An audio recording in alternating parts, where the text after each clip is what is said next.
कोरबा नामक गांव में संजय शांति नाम के भाई बहन रहते हैं।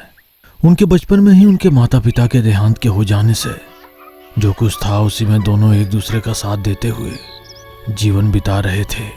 शांति अपने भाई से बेशुमार प्यार करती थी। अपने भाई के धोबी घाट का काम निपटा कर आने तक बिना कुछ खाए उसका इंतजार करती थी। लेकिन संजय आते समय रास्ते में दोस्त भास्कर से मिलकर उनके घर में कुछ खाकर, अपने बहन के लिए कुछ पोटली में बांधकर और एक मित्र वेंकट से मिलकर कुछ समय इधर उधर की बातें करके तब फुर्सत से घर आता था।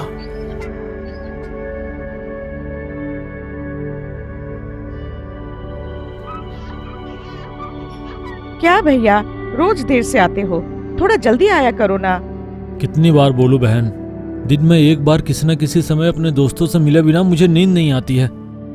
ये लो लड्डू, भास्कर के घर बना है, खाओ। तुम्हारे दोस्तों के बारे में सुना तो है, लेकिन कभी देखा नहीं भाई। ठीक है, जल्दी तुमको भी उनके घर ले जाऊंगा। जबकि ऐसा था, कोरबा से थोड़ी दूर त्रिपुर नाम का एक गांव है। उस गांव में अंधेरा होने से लोग डर जाते हैं। किसी दुष्ट भूत के हाथों कई लोग मर रहे हैं। अंधेरा होने के बाद सरहद के पार शमशान से सटा हुआ बरगद के पेड़ पर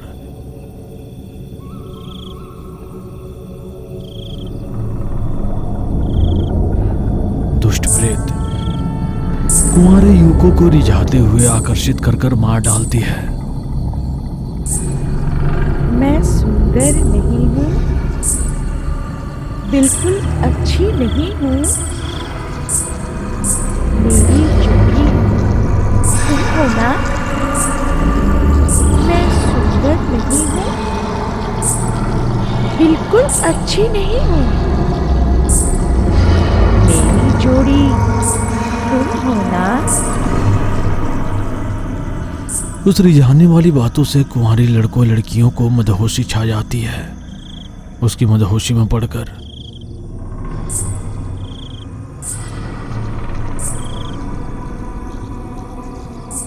वहां जाने वाले को वहीं मार डालती है और खून पी जाती है। लेकिन ये सब पूर्णिमा अमावस्या के दिन ही होता है।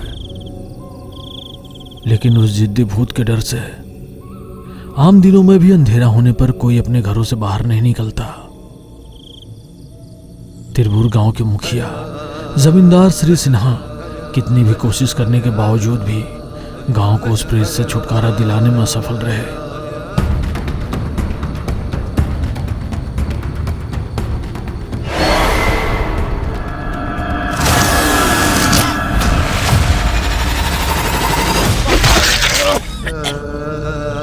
अब डरने की कोई बात नहीं। मैंने गांव और घर को रक्षा मौली बांध दी है। अब किसी को कुछ नहीं होगा। प्रेत की पीड़ा दूर हो गई है। ऐसा कहकर वो तांत्रिक चला गया। अगले दिन गांव के सरहद के पेड़ों से लाश के टुकड़े लटके हुए पाए गए। लाचार होकर तिरबुर गांव के लोग डर डर कर जीवन बिता रहे हैं। जबकि ऐसा था, वहां कोरबा में कर्जदार संजय के घर आकर कर्ज चुकाने के लिए झगड़ा कर रहे थे। उसके पास और कोई रास्ता नहीं था। अपने दोनों गधे को बेचकर कर्ज चुकाता है। माँ पिता का किया हुआ कर्ज चुकाकर अच्छा काम किया भैया, लेकिन हमारे पास गधे नहीं होंगे तो गठरी कैसे ढोएंगे? तो क्या तुम अपने दोस्तों से मदद मांगोगे? उन्हें पता चलेगा तो इतने दिन कर्ज के बारे में ना बताने पर नाराज होंगे। पैसा बहुत बुरी चीज है। हमारे बीच पैसों का प्रस्ताव नहीं होना चाहिए बहन। मैं ही कुछ करता हूँ। ऐसा कहते हुए कंधों पर गठरी लेकर जाता है। शाम को लौटते समय त्रिपुर जमींदार के गौशाला के घोड़ों को चराने का काम करने के लिए आदमी चाहिए प्राहुसार। त्रिपुर जमींदार के गौशाला के घोड़े को चराने का काम करने के लिए आदमी चाहिए प्राहुसार। यह सुनकर संजय बहुत खुश हुआ। अगले दिन भोर में त्रिपुर जाकर नौकरी हासिल करके आता है। अगर भगवान एक लेता है तो वो दूसरा कुछ देता है। मेरे माता पिता को ले जाकर तुम दोनों को दोस्त के रूप में दे दिया। मेरे गधों को सेठ लेकर चला गया तो सीधा जमींदार जी के घर में नौकरी दे दिया। मैं 2 गधे नहीं तो 100 घोड़े खरीद कर दूंगा। नौकरी के लिए पड़ोस गांव में जाना जरूरी है क्या? उस गांव में कुछ समस्या है, इसलिए उन्हें उस गांव में नौकर नहीं मिल रहे हैं, तो अधिक पैसे देकर हमारे गांव के आदमी को काम पर रखा है, ऐसा सभी कह रहे हैं। तुम दोनों मुझे बहुत चाहते हो ना, इसीलिए ऐसा कह रहे हो। मुझे कुछ नहीं होगा रे। शाम के समय 5 बजे तक मुझे घर चले जाने को कहा है। ठीक है, जैसा तुम चाहो, लेकिन सावधान रहना। सावधान? तुम्हें कोई परेशानी हो तो मुझे बताओ।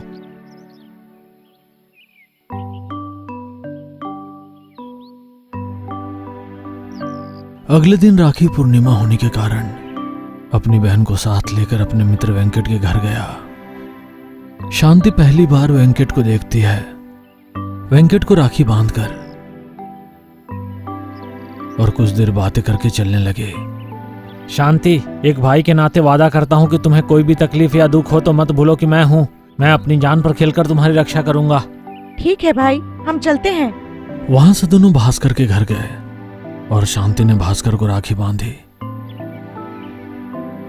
भास्कर बहुत खुश हुआ। उसने शांति को नए कपड़े, एक सोने की अंगूठी और ढेर सारी मिठाइयां देकर भेजा। घर आकर भास्कर द्वारा दिए गए उपहारों को देखकर बहुत खुश हो जाती है शांति। तुम्हारे दोनों दोस्तों में भास्कर भैया बहुत अच्छा है, वेंकट भैया कंजूस है, कम से कम मिठाई भी नहीं दी। ऐसा कुछ नहीं है बहन, वे दोनों अच्छे लोग हैं। वेंकट हमारी तरह गरीब है। ठीक है, मेरे काम पर जाने का समय हो गया है। ये कहकर तिरबूर जाकर घोड़ों को घास डालकर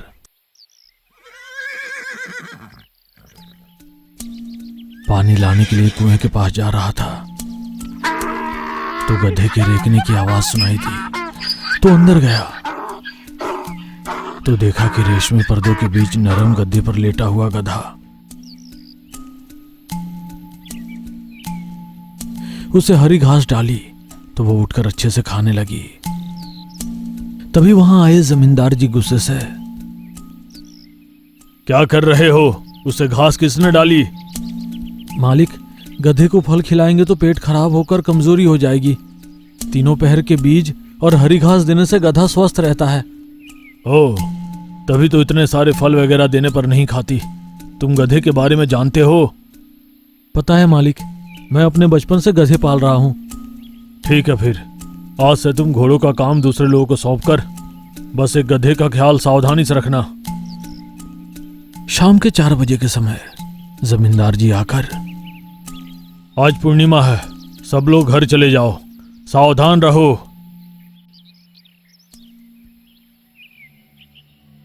हर कोई चले जा रहा है। जमींदार जी के घर का दरवाजा बंद हो गया है। संजय अकेला अपने गांव जा रहा है। शाम हो रही थी। गांव अचानक सुनसान हो गया। सभी लोग घरों में जाकर दरवाजे बंद कर रहे हैं। संजय अपना गांव चला गया। यहां तिरबूर में बहुत अंधेरा हो गया। प्रेतात्मा की रिझाने की बातें शुरू हो गई।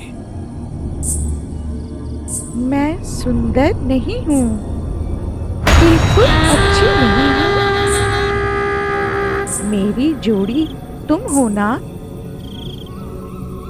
मैं सुंदर नहीं हूँ, बिल्कुल अच्छी नहीं हूँ। मेरी जोड़ी तुम हो ना। प्रेतात्मा के बारे में जानकारी रखने वाले अपने बच्चों को बिस्तर से बांध दिया। कुछ लोगों ने कानों में रुई लगा लिया।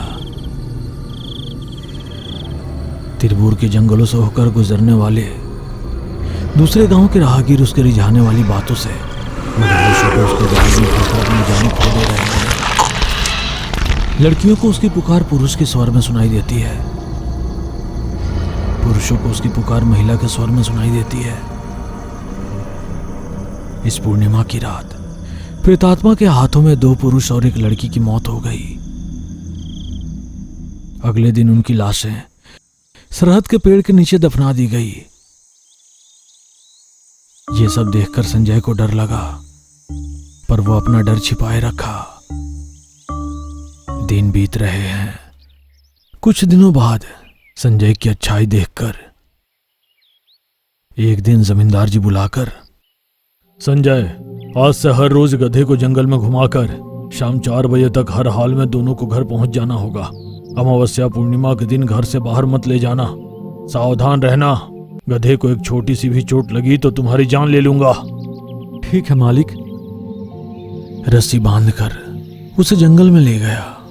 जंगल देखते ही गधा बहुत उत्साहित होकर कूदने और चिल्लाने लगा। कोई भी प्यार से कुत्ता या बिल्ली पालता है, यह जमींदार पागल लग रहा है जो गधा पाल रहा है। यह सुनकर गधे ने अपने पिछले पैरों से संजय को जोर से लात मारी। उस झटके से संजय उड़कर दूर जा गिरा। ओह, मालिक को भला बुरा कहने पर इसे गुस्सा आ गया। तो यह वफादार गधा है। महीने इसी तरह बीत रहे हैं। रोज गधे को जंगल ले जाना, अंधेरा होने से पहले घर ले आना।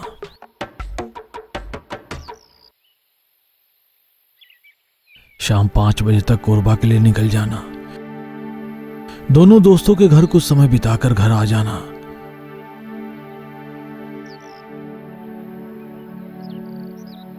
इस तरह 1 साल बीत गया। उस दिन राखी पूर्णिमा है। संजय के साथ साथ भास्कर और वेंकट को भी राखी बांधकर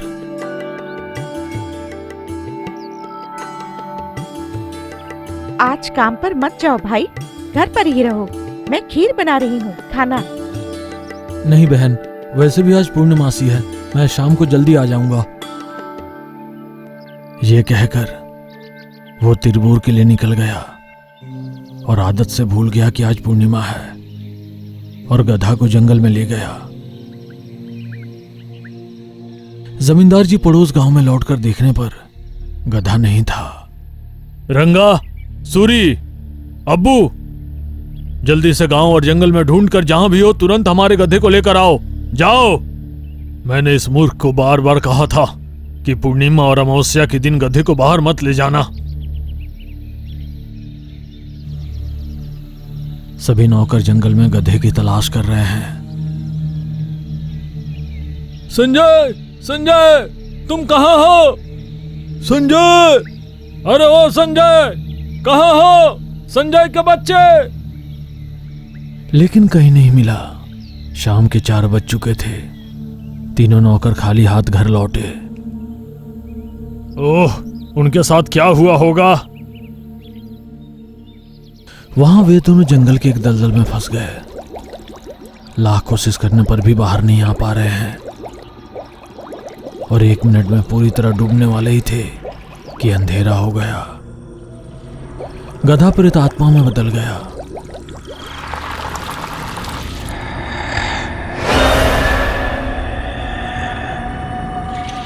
संजय रस्सी छोड़ने पर नीचे गिर गया। प्रेतात्मा हवा में उड़ते हुए चली गई।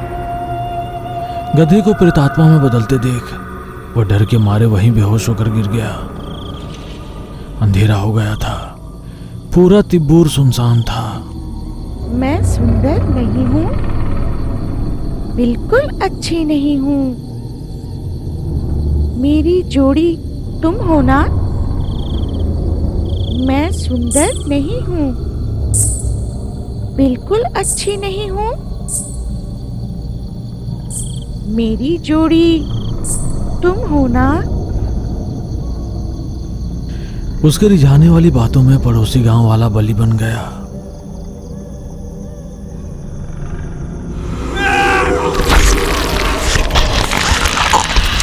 शांति वहां इंतजार कर रही थी कि उसका बड़ा भाई देर रात तक घर नहीं लौटा।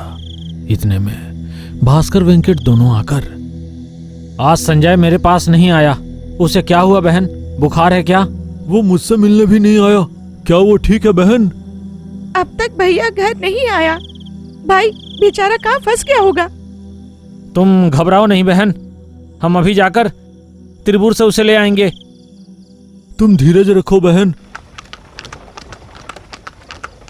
इतना कहकर वे दोनों भास्कर की घोड़ा गाड़ी पर सवार होकर तिरबूर जाकर देखने पर पूरा गांव सुनसान था। वे दोनों घोड़े से उतरकर सड़क पर चल रहे थे। वेंकट, सुना तुमने? कोई लड़की का स्वर मदहोशी में बुला रही है। हाँ, अजीब पुकार है। ये गांव भी अजीब है। वो देखो, यहीं लगता है जमींदार जी का घर। कितना भी खटखटाने पर दरवाजा नहीं खोलने पर वे वहीं बरामदे में बैठकर इंतजार करने लगे। सुबह होने को ही था कि बड़ी आवाज उस आवाज से दोनों चौंक कर जाग गए। उन्होंने दोबारा दरवाजा खटखटाया, लेकिन किसी ने दरवाजा नहीं खोला। सवेरा हो गया। गांव में एक एक करके सभी बाहर आ रहे थे। जमींदार जी के दरवाजा खोलते ही, जो आपके यहाँ काम करता है, हमारा मित्र संजय कहाँ है? कल रात आपको कुछ नहीं हुआ क्या? आपने रिझाने वाली पुकार नहीं सुनी क्या? आप शादीशुदा हैं? हमारी शादी नहीं हुई है, लेकिन पहले संजय कहाँ है बताइए। अविवाहित युवक, उसकी रिझाने वाली पुकार सुनकर भी न कुछ कैसे नहीं हुआ। संजय अपना काम खत्म करके कल ही चला गया। जाओ अपना काम करो। आवाज सुनते ही घबराते हुए घर के अंदर जाकर दरवाजा बंद कर लिया। संजय को ढूंढते हुए गांव में पूछताछ करते समय रास्ते में नौकर अब्बू दिखाई दिया और उसने सारी बात बताई। संजय का काम हर दिन गधे को जंगल में ले जाना और शाम को घर ले आना। कल भी गया था लेकिन वापस नहीं आया। हमने पूरे जंगल में खोजा लेकिन नहीं मिला। जमींदार के पास कितने गधे हैं? घोड़ा तो बहुत है लेकिन गधा एक ही है। उसे हाल में ही उनके ससुराल के गांव से लाया गया था। श्री लीला मालकिन के मृत्यु के बाद से तो गधे को बहुत प्यार से पाल रहे हैं। श्री लीला मालकिन कौन है? जमींदार जी की पत्नी। यह संदेहास्पद है मेरे दोस्त। मैंने जमींदार जी के हाथ में खून के धब्बे देखे हैं। पहले जंगल में संजय की तलाश करते हैं। संजय नहीं मिला तो जमींदार का अंत कर देंगे। ऐसा कहते हुए दोनों ने एक पल की भी देरी किए बिना जंगल में ढूंढते ढूंढते दलदल के पास अपने दोस्त को बेहोश पड़ा देखकर वे उसे अपने घोड़ा गाड़ी में घर ले आए और वैद्य को दिखाया। वैद्य ने कहा, बुखार के लिए काढ़ा पिलाकर कल तक बुखार उतर जाएगा। संजय आंखें नहीं खोल रहा था। कुछ भी खिलाने पर उल्टी कर रहा था। संजय द्वारा उल्टी किया हुआ खाना खाकर मुर्गी बिल्ली की मौके पर ही मौत हो गई। यह सब अजीब लगा, इसलिए शांति भागते हुए वेंकट के घर जाकर बताती है, ये कोई साधारण बुखार नहीं लगता है बहन। मैं अभी जाकर काकी को लेकर आता हूँ। भास्कर के घोड़े पर एक दिन की यात्रा करके मदिरा पहुंचकर मंत्र वाली काकी को जो कुछ हुआ सब बताकर साथ लेकर आता है। वेंकट के आने तक भास्कर बहन के साथ रहा। संजय का चेहरा काला पड़ गया। मंत्र वाली काकी अपनी बेताल मंत्र छड़ी से उसके माथे पर मारती है। उसके मुंह से काला धुआं निकला। जब सारा धुआं निकल गया तो संजय ने अपनी आंखें खोली। सभी ने राहत की सांस ली। काकी मेरा दोस्त है, ठीक है ना? क्या भूत ने छोड़ दिया? भूत ने छोड़ दिया, लेकिन उसके जीवन का खतरा भूत से नहीं है, प्रेत श्राप के कारण खतरा है। मुझे बताओ संजय, क्या हुआ था? संजय ने जो कुछ हुआ सब कुछ विस्तार से बताया। क्या गधा भूत बन गया है? काकी, उस दिन हमने जमींदार के घर से गधे के रेंगने की आवाज सुनी। वो भी घबराते हुए घर के अंदर चला गया। हमने जमींदार के हाथों पर खून के धब्बे देखे। उस गांव में रात को एक लड़की की रिझाने की पुकार भी हमने सुनी थी। उस पुकार को सुनकर भी तुम लोगों को कुछ नहीं हुआ, ऐसा जमींदार ने पूछा था। संजय मरा नहीं, और तुम दोनों को उस रिझाने वाली पुकार से बचाने वाली तुम तीनों के हाथों में बंधी रक्षाबंधन है। आपकी बहन के प्यार ने आपको बचा लिया। चलो उस जमींदार के घर। शांति जब तक मैं नहीं जाती, ध्यान रखना कि तुम्हारा भाई दहलीज पार न करे।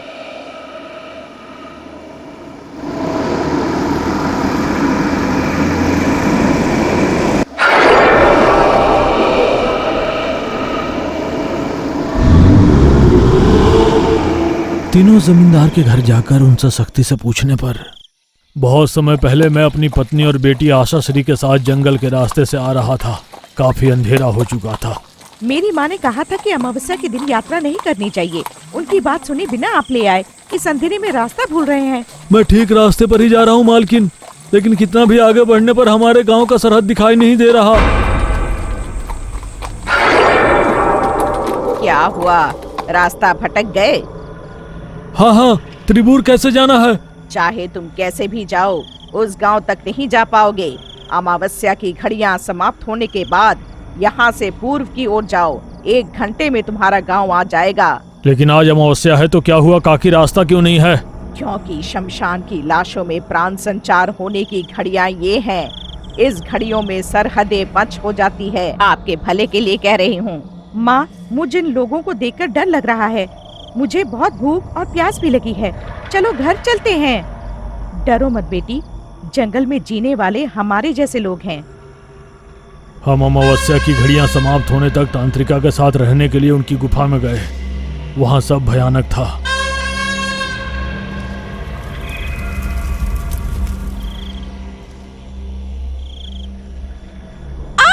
छी, बदसूरत, तुम्हें देखकर ही मैं डर गई। और तुम और तो और मुझे खाने के लिए गधे की मांस दे रही हो। उसकी बातों से तांत्रिका की बेटी को गुस्सा आया। उसने अपनी कमर से चाकू निकाला और फेंक दिया।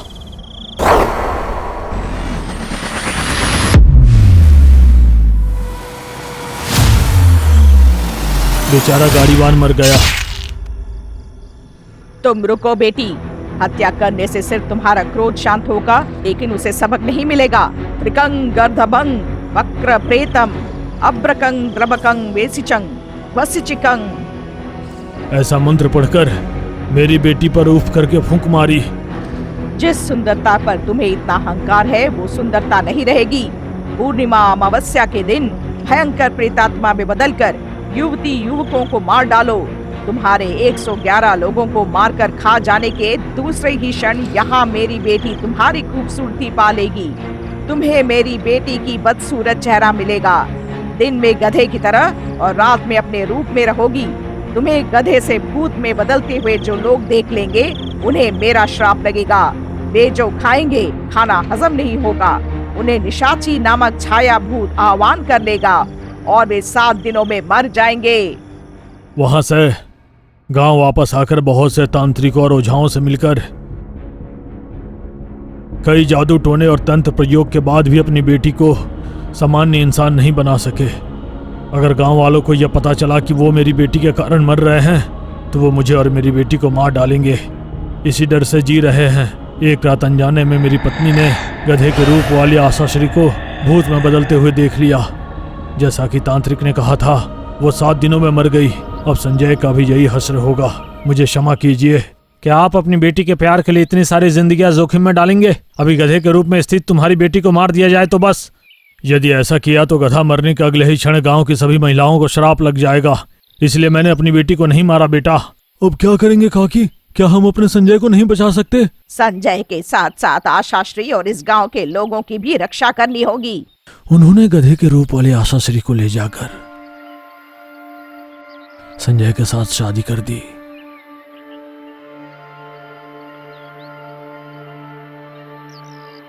मुझे चाहिए 8 किलो सोना, 18 किलो चांदी, 2 बड़े हरे हीरे चाहिए। काकी ने जो मांगा उसे लाने के लिए अपना पूरा खेत बेच दिया। भास्कर ने उन चीजों से 8 किलो सोने की कुल्हाड़ी, 18 किलो चांदी की हांडी, हीरे जड़ित सैंडल काकी ने तैयार किया। आप में से जिसको प्राणों की आशा नहीं है, उसे ही इन्हें छूना चाहिए। मैं अपने दोस्त के लिए इन्हें छूऊंगा काकी।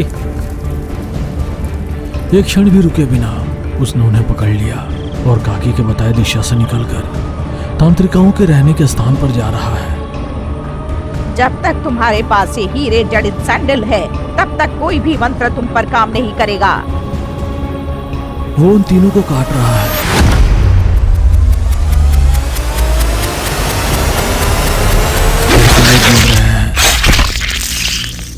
वक्रंग प्रेतम अब्रकंग द्रबकंग वसिचिकंग।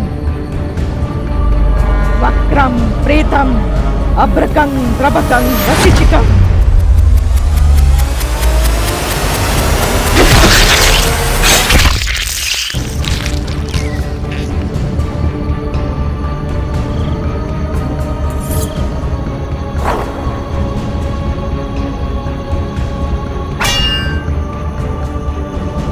कटे भागों को चांदी के हांडी में डालने से भस्म हो जाएगा।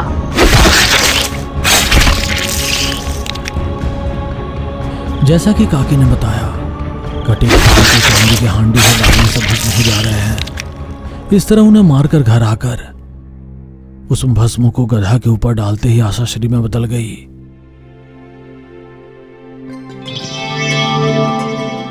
आपने आशाश्री की सहमति और अनुमति के बिना मेरे बड़े भाई से शादी क्यों करा दी काकी?